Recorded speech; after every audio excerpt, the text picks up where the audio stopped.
आज की इस फॉर्मल टॉक के एपिसोड में हमारे साथ हैं उमर रशीद। ये किसी तारीफ के मोहताज नहीं है क्योंकि इन्होंने हाल ही में जो मसलमैन ऑफ इंडिया इन्होंने वो टाइटल जीता है। इसके अलावा मिस्टर कश्मीर रह चुके हैं। तो thank you sir for joining this year. Thank you so much. Sir हमारा जो पहला क्वेश्चन रहेगा आपके लिए, आपने ये वाला फील्ड क्यों चुना, मतलब बॉडी बिल्डिंग ही क्यों? एक्चुअली मेरा कोई मतलब ऐसे कोई पर्पस नहीं था ऐसा यही फील्ड चुनने का। जस्ट मैंने जिमिंग इसलिए स्टार्ट की थी बिकॉज मैं अपने फ्रेंड सर्कल में मतलब सबसे कमज़ोर हुआ करता था पहले, and one of my friends suggested me कि चलो जिम जाते हैं। पहले तो मुझे कोई इंटरेस्ट नहीं था, फिर जब उसने एक बार अब अपने साथ ले लिया तो उसके बाद थोड़ा थोड़ा इंटरेस्ट इसमें बिल्ड हो गया। तो फिर मैं इसके बारे में काफ़ी खुद से, क्योंकि हमारे टाइम में ऐसा होता था, क्योंकि मैंने आज से पहले लगभग 10-12 साल पहले शुरू किया है, तब ऐसा होता था कि कुछ जिम्स भी यहाँ पे कुछ खास नहीं है। अभी भी तो यहाँ पे कुछ ऐसा खास सेटअप नहीं होता है जिम्स का, लेकिन ताबहाल उससे काफ़ी फ़र्क हो चुका है। 10-12 साल पहले क्या होता था, जिम्स भी अच्छे नहीं होते थे, किसी को इतनी कोई नॉलेज भी नहीं होती थी, और लोगों में ऐसा होता था कि मतलब अगर घर वालों को बोलते थे, अभी भी अगर हम बोलते हैं कि इस फील्ड में जाएंगे तो एवरीवन इज़ मतलब बोलते हैं कि अगेंस्ट इट, और बोलते हैं कि यार जस्ट वेस्टिंग योर टाइम। तो तब ऐसा था कि मैं भी किसी मतलब करियर के ऑप्शन से इसको चुनने नहीं गया था। जस्ट मैं कमज़ोर था और जस्ट टू लुक गुड, हाँ, just to build a good physique and look good, यही मेरा सबसे पहले ये। फिर जब धीरे धीरे थोड़ा होने लगा, और पर इसका बेसिकली फिर मैंने इसलिए लाइन को ज़्यादा चुना क्योंकि मैं थोड़ा पॉपुलर होने लगा यूथ में। क्योंकि क्या होता है कि जब एक टीनेजर होता है बंदा, तो उसको उसी टाइम ज़्यादा शौक होता है मसल्स बनाने का या दिखाने का। लेकिन क्या होता है जब लोग इस फील्ड में जाते हैं, जिम में जाते हैं, तो ये 1 साल 2 साल का काम नहीं है, इट टेक्स ईयर्स, 10-10 साल। वो भी अगर आप डेडिकेशन से कर रहे हो तब जाके आपको मसल बिल्ड होती है, तब जाके फिर जो मतलब आपको जवानी में जोश होता है फिर वो बूढ़े होके बनता है। लेकिन पॉपुलैरिटी मुझे इसलिए मिली क्योंकि आई वॉज ओनली 17-18 ईयर्स, क्योंकि मैंने 16 से ही शुरू किया था। आई वॉज 17-18-19 ईयर्स ओल्ड जब मेरी माशाल्लाह मसल्स बिल्ड हो गई थी, एंड जो लोगों का आज का शौक है 6 पैक दिखाने का, या तो मुझे अचीव हो चुका था। तो इसलिए मतलब अपनी अपनी कैटेगरी के लोगों में मतलब मेरी पॉपुलैरिटी होने लगी थी। सर क्योंकि जो यहाँ का है सीन, मतलब जो बॉडी बिल्डिंग को मतलब अंडररेटेड माना जाता है जी सर, मतलब कश्मीर में ज़्यादा ही मतलब अंडररेटेड। फिर यहाँ पे होके इतना बड़ा मुकाम हासिल करना, इसके लिए कुछ हार्डशिप्स फेस किए होंगे आपने? हाँ, हार्डशिप्स तो यही थी ना कि मतलब इसमें लोग सपोर्ट तो नहीं करते हैं, एंड ये बहुत ही एक्सपेंसिव स्पोर्ट है। जैसे इन मैटर ऑफ मतलब अगर आपको जैसे कोई स्पोर्ट है, अगर आप क्रिकेट फुटबॉल कोई भी खेलते हो, चलो आप 1-2 घंटे आपने फील्ड पे प्रैक्टिस कर ली, या उसके लिए जो भी आपको इक्विपमेंट्स या सामान जो भी आपको लगता है आपने खरीद लिए 10,000 में, या एक बार में 50,000 तक भी चले गए तो हो गया। लेकिन इसमें ऐसा नहीं है। इसमें है कि फर्स्ट ये आपको 24 आवर्स साथ चलती है। आपको अपने 24 आवर्स अपने खाने पीने का ध्यान रखना पड़ता है, और उसके बावजूद आपको जिम में भी 2-3 घंटे बिताने पड़ते हैं रेगुलर बेसिस पे। थर्ड, आपको अपने रेस्ट का भी ख्याल रखना पड़ता है। तो ये 24 आवर्स है, ये ऐसा नहीं है कि आप 2 घंटे जिम में चले गए उसके बाद घर निकल गए तो जो हो गया सो गया, ऐसा नहीं चलता है। इसमें काफ़ी डिसिप्लिन लाइफ चलती है, और जो इसका बेसिक चीज़ है इसका न्यूट्रिशन, जो मतलब की फैक्टर है इसमें, जो आपका डाइट है वही ज़्यादा एक्सपेंसिव हो जाता है। मतलब लोगों को लगता है कि मुश्किल पार्ट इसमें जिम जाना है, लेकिन वो सिर्फ 1 या 2 घंटे का काम है। जो असली चैलेंजिंग काम होता है वो उस डाइट पे डटे रहने का, वो सबसे मतलब हार्ड पार्ट है इस गेम का। सर अगर आप किसी कंपटीशन के लिए प्रिपेयर कर रहे हो, कोई प्रिपरेशन के जूनियर स्पोर्ट के लिए, मतलब उस टाइम पे कितना टाइम आपको लगता है मतलब कंपटीशन के लिए तैयार होने के लिए, और उसमें कितना खर्चा होता होगा? अब ऐसा है कि अभी तो मतलब मैंने एक डिज़ाइन, देखो फिजिक के हिसाब से आप किस लेवल पे जाना चाहते हो, आपको उतना खर्चा आएगा दिन ब दिन, क्योंकि जैसे ही आपका मसल मास बढ़ता रहेगा, आपकी डाइट, आपकी न्यूट्रिशन की रिक्वायरमेंट भी उतनी बढ़ेगी, और ऑब्वियसली जब आपकी रिक्वायरमेंट बढ़ गई तो आपका उतना पैसा भी खर्चना है। और सबसे आपने जैसे बोला कि यहाँ पे हार्डशिप ये है कि अगर आप किसी और कंट्री में जा रहे हो क्योंकि इंडिया में भी मैं बोलूँगा, पूरे इंडिया में भी इसका उतना अभी है नहीं, लेकिन हो रहा है धीरे धीरे। कश्मीर में तो इसलिए ज़्यादा टफ है क्योंकि यहाँ पे कोई कंपनीज नहीं है, कोई इंडस्ट्रीज़ नहीं है। बिकॉज जो भी मतलब प्रोफेशनल बॉडी बिल्डर्स होते हैं या कोई भी फिटनेस एथलीट्स होते हैं, उनके होते हैं sponsors, like nutrition sponsors, clothing sponsors, उनके सारे स्पॉन्सर ही उनको पहुँचाते हैं आगे। यहाँ पे जो भी आपको करना है अपने जेब के खर्च से करना है, खुद के खर्चे से करना है, अपना ये शौक पूरा करने के लिए। सो वो एक बहुत ही बड़ा चैलेंज। और साथ में अगर आप खुद भी कर रहे हो तो यहाँ पे कश्मीर में माहौल ऐसा है, या आप अपने घर से ही ले लो, तो लोग आपको डिमोटिवेट ही करेंगे, क्योंकि हमेशा आपको पहले घर वाले ही बोलेंगे you are wasting your time, यार कुछ और करो, ये क्या कर रहे हो। सो ये डिफ़िकल्टीज आती है। और जैसे आपने सवाल मुझे पूछा कि कब, चलो अभी समहाउ मैंने वो स्ट्रगल ख़त्म करके, या स्ट्रगल तो हमेशा चलता ही रहता है, इसमें कुछ फिज़िक अचीव किया, लाइक फिर इसमें मतलब प्रोसेसेस रहते हैं, मतलब दो चीज़ें। जैसे मतलब अभी मैंने कंपटीशन ख़त्म किया तो अभी मैं ब्रेक दे रहा हूँ, वर्कआउट में ब्रेक नहीं दे रहा हूँ और ना ही डाइट में, सिर्फ इतना है कि जो अब अगर आपको अगले साल के लिए मुझे प्रिपेयर करना है, जैसे तो फर्स्ट मैं उसके लिए एक ऑफ सीज़न लेता हूँ, और हर कोई बॉडी बिल्डर लेता है, ऑफ सीज़न लेता है। और बेसिकली मसल्स जो हमारा होता है, कहीं पे हमें वीक पॉइंट्स होते हैं, कोई मसल अंडर डेवलप्ड होती है as compare to other muscles, तो वो चीज़ें दूर करने के लिए हम ऑफ सीज़न लेते हैं, और उन मसल्स पे ऑफ सीज़न में ही हम बिल्ड करते हैं। तो जो फिर आपने बोला कंपटीशन प्रिपरेशन जब हम करते हैं, कंपटीशन प्रिपरेशन करने के लिए अब पहले तो डिपेंड करता है कि आपकी बॉडी का फैट कितना है, तो उतना ज़्यादा टाइम, मेनली तो हम 3 महीने 12 वीक्स लेते हैं प्रिपेयर करने के लिए, जिसमें हम अपने बॉडी, उसमें तो हम ग्रो नहीं करते हैं, लेकिन सिर्फ इतना करते हैं कि अपने मसल्स को मेंटेन रखने की कोशिश करते हैं ताकि ये लूज़ ना हो जाए, और साथ में जो हमारे बॉडी का फैट है वो कम से कम हम ख़त्म, मतलब पूरा ख़त्म कर सके। और ये हाँ सिंगल डिजिट में, जैसे हम कंपटीशन में होते ही हैं 4, 5, 6, और जेनेटिक्स पे भी थोड़ा डिपेंड करता है कि आपके जेनेटिक्स कैसे हैं, 4, 5, 6 ऐसे इन डिजिट्स में चले जाते हैं कंपटीशन के लिए।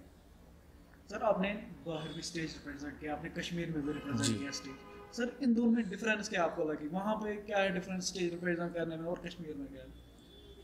पहली बात है, कश्मीर में रिप्रेजेंट करना आसान है क्योंकि घर है, अपने लोग हैं, तो वहाँ पे रिप्रेजेंट करना थोड़ा मुश्किल है, क्योंकि जब मैंने अभी तक दो बार मसल मिनियम में कम्पीट किया है, एक बार हैवी वेट चैम्पियन रहा हूँ और दूसरी बार मैंने ओवरऑल टाइटल इस बार जीता है इंडिया का।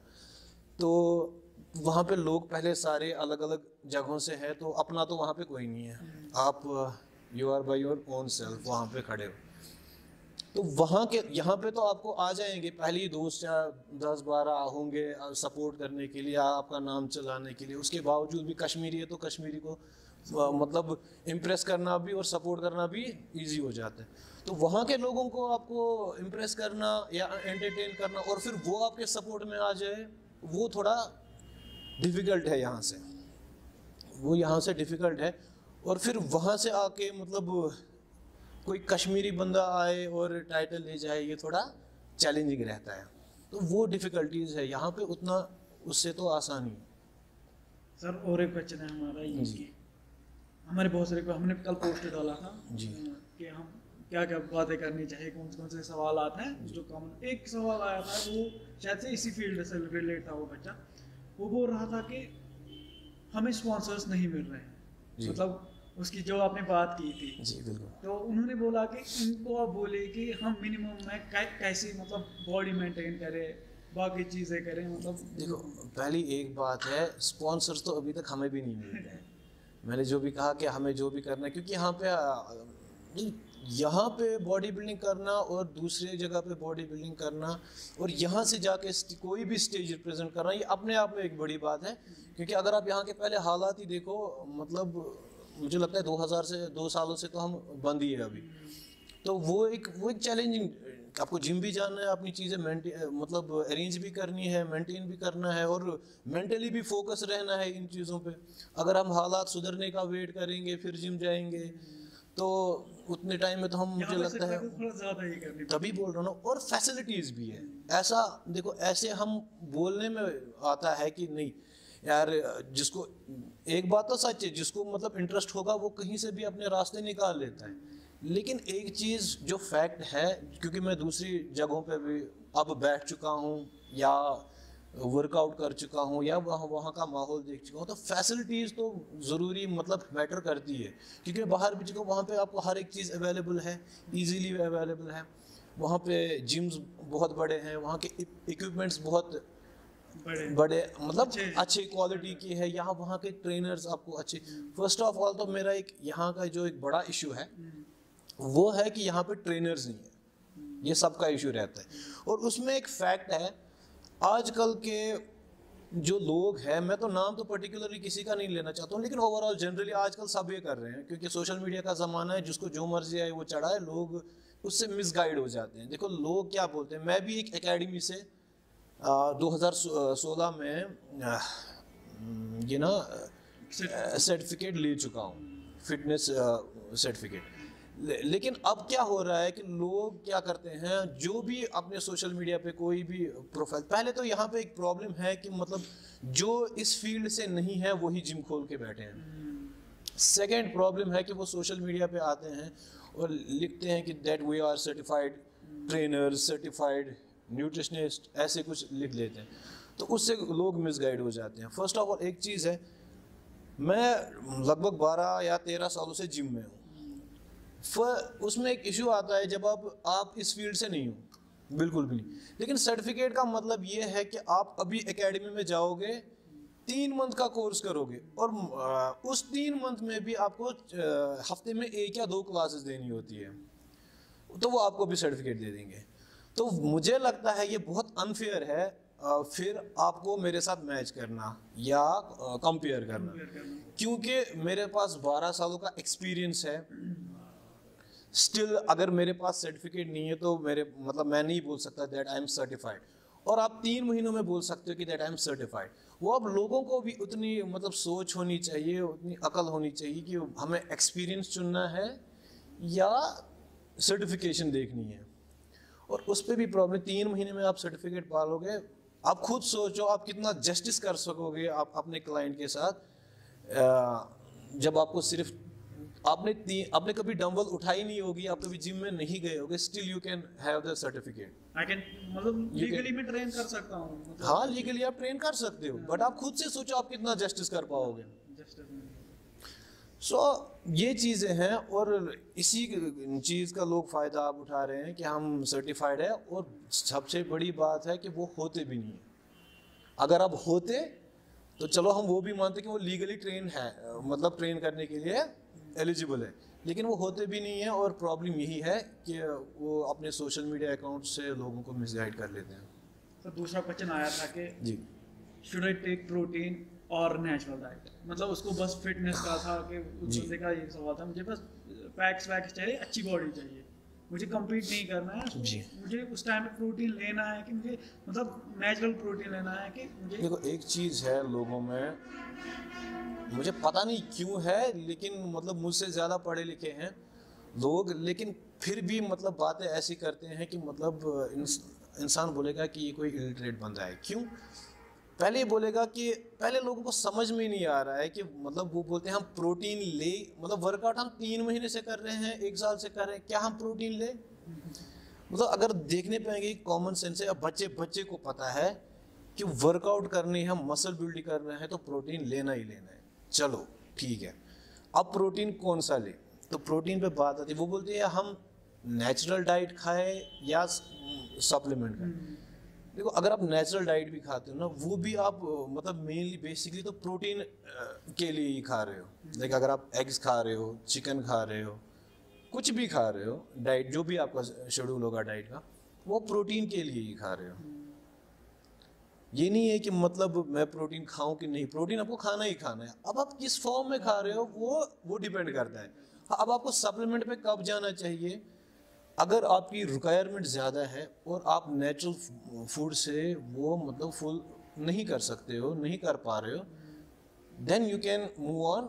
या आप एक्स्ट्रा मील या किसी मील रिप्लेसमेंट जिसको बोलते हैं, तो वो आप सप्लीमेंट, फॉर एग्जांपल आप दिन में काम पे जा रहे हो तो you don't have any time to eat meal या फूड, तो आप क्या कर सकते, उसके लिए आपको एक शेक, प्रोटीन शेक आप लेते हो साथ, तो आपको मील रिप्लेसमेंट हो जाती है उससे। इस वे में अगर किसी को 100-80 ग्राम प्रोटीन दिन में खाना है तो वो इजीली अपने नेचुरल फूड पे खा सकता है, उसको सप्लीमेंट की ज़रूरत नहीं है। हाँ, लेकिन अब जैसे मैंने अभी आपको बोला कि आप जितना जितना बॉडी में मसल मास बनाते जाओगे उतनी आपकी प्रोटीन रिक्वायरमेंट बढ़ जाएगी दिन ब दिन।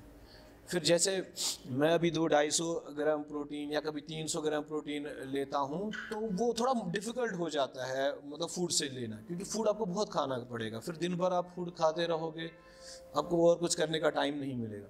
तो 1-2 मील्स में रिप्लेस कर लेता हूँ, जो थोड़ा आसानी मिलती है और इजीली थोड़ा स्टोमक के लिए भी डाइजेस्ट होने के लिए इजी रहता है। That's why we take supplements. Sir and first of all मैं एक बात बोलना चाहिए, सप्लीमेंट्स को यहाँ पे मतलब चाहे उन बच्चे या उनके पेरेंट्स एज ए ड्रग या एज ए मतलब से दवाई देखते हैं, ऐसा कुछ नहीं होता है। सिर्फ वे प्रोटीन जो हम लेते हैं वो दूध से ही बनता है जी सर, और एकदम नेचुरल होता है। जी सर एक और क्वेश्चन है, आपने स्टार्ट किया था मतलब जी।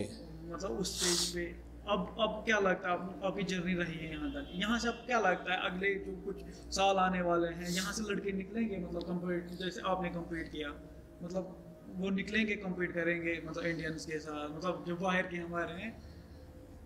देखो, मैं कर तो सकते हैं, क्यों नहीं करेंगे, मतलब जिसके पास डेडिकेशन होगी या मोटिवेशन होगी ये करने की, वो कर सकते हैं, करते भी हैं जैसे मैंने किया। अब मैं ये थोड़ी बोलूँगा कि मतलब मैं ही एक बंदा हूँ या मेरे में कुछ स्पेशलिटी है, ऐसा नहीं, मुझे सिर्फ इंटरेस्ट था ये करने का। और जिसको इंटरेस्ट होता है वो एक्सक्यूजेज थोड़ा साइड में रख के अपना रास्ता बना लेता है, वरना एक्सक्यूजेज तो मेरे पास भी है, कभी सर दर्द भी होता है, कभी कमर भी टूटी होती है, कभी यहाँ के हालात भी ख़राब होते हैं। एक्सक्यूज़ के लिए तो मतलब यहाँ पे एक्सक्यूज़ का भंडार लगा हुआ है, लेकिन जिनको इंटरेस्ट होता है वो एक्सक्यूज़ साइड में रख के अपना काम अपने रास्ते निकाल लेते हैं। बस इंटरेस्ट यहाँ पे बहुत सारे ऐसे अभी लोग हैं, और मतलब अब तो ज़्यादा लोग इंटरेस्टेड मतलब इस चीज़ में इंटरेस्ट दिखाते हैं, बॉडी बिल्डिंग या फिटनेस में। और सबसे बड़ी बात मुझे लगता है जाने भी चाहिए, क्योंकि जैसे मैंने टाइम स्टार्ट किया तो आई फील कि फर्स्ट 3-4 या 5 ईयर्स तो मेरे वेस्ट ही है। क्यों? क्योंकि ना कोई नॉलेज थी, ना कोई ये पता था कि फूड कैसे खाना है, क्या क्या नहीं खाना है, ना कोई अवेयरनेस थी, ना सप्लीमेंट्स इतने आम थे, कुछ भी नहीं था। तो उस हिसाब से जो भी आजकल मेरे पास अभी छोटा बंदा आता है, वो बच्चा आता है, तो उसके पास पैसे भी इतने होते हैं कि वो पहले दिन से ही सप्लीमेंट स्टार्ट मतलब अफोर्ड कर पाता है। मैंने तो पहले 5 साल मतलब देखा भी नहीं है, इसलिए नहीं देखा है क्योंकि मतलब इतने कॉस्टली होते हैं। तो सर रिजल्ट फिर भी आ रहे थे मतलब बॉडी में नेचुरल डाइट से? हाँ, नेचुरल रिजल्ट्स आ रहे थे, क्योंकि मुझे उतनी उस टाइम इतनी रिक्वायरमेंट नहीं थी प्रोटीन्स की, तो मुझे अच्छे खासे रिजल्ट मिल, ऐसा नहीं था कि रिजल्ट नहीं मिल रहे थे। ये सिर्फ एक इंसान को रहता है ना कि मतलब एक because it's all in advertisement, आप किस प्रोडक्ट की कैसे एडवर्टीजमेंट करते हो। और अगर आप देखोगे आज सोशल मीडिया पे सप्लीमेंट्स, इन चीज़ों की एडवर्टीजमेंट बहुत होती है। जब आपको मुझसे मेरे जैसा या मुझसे भी अच्छा कोई बंदा मिलेगा और बोलेगा कि मैं ये सप्लीमेंट लेता हूँ, और उस पर मतलब सप्लीमेंट के डब्बे पे टैग लगा होगा किसी अच्छे बॉडी बिल्डर का, ओलंपिया का, किसी भी हाई लेवल एथलीट का, तो फिर एक लेने वाला होता है ना, जो भी 2 दिन से 3 दिन से जिम जा रहा होता है, तो उसके दिमाग में ये रहता है कि आज मैंने सप्लीमेंट ले लिया, कल सुबह तो अब मतलब बेड से अर्नोल्ड ही उठेगा। ऐसा लेकिन होता नहीं है। सर रिक्वेस्ट 2-3 आई है, मतलब कंटिन्यूसली एक सवाल था, उनको बोलना है, उमर सर को बोलना है कि आप सोशल मीडिया पे हमारे लिए मतलब एक्सरसाइज प्लान्स वो सब मतलब आ जाए यूट्यूब चैनल पे कोई खोले। वही मैं इसलिए आपको अभी पहले बोल रहा था, इस इंटरव्यू से पहले जब मैं आपको बोल रहा था कि आपके इस यूट्यूब कौन हैंडल करता है। तो यूट्यूब बेसिकली एक चीज़ है, वो तो दिखाने पे तो मतलब आपकी रिक्वेस्ट पे दिखा सकते हैं, लेकिन उसको मैनेज करना थोड़ा मुश्किल होता है। तो अभी अगर मैं किसी चीज़ के लिए कम्पीट कर रहा हूँ या उसके लिए प्रिपेयर कर रहा हूँ, तो उसमें ये सब बनाना, ये मटेरियल बनाना और फिर थोड़ा मुश्किल होता है, थोड़ा मुश्किल है बनाना। बाकी एक चीज़ है कि देखो रिक्वेस्ट्स तो मुझे बहुत आते हैं, मैसेज भी बहुत आते हैं, उनको सबको जवाब देना भी बहुत मुश्किल होता है। तो कभी मुझे फ्री टाइम मिलता है तो मैं उनको बोलता हूँ कि क्वेश्चंस पूछो, मैं आंसर देता हूँ। तो जितना मुझे अपने लेवल के या अपने एक्सपीरियंस के हिसाब से पता है तो उतना तो मैं बोल देता हूँ। जी sir, thank you sir, thank you sir. Thank you so much.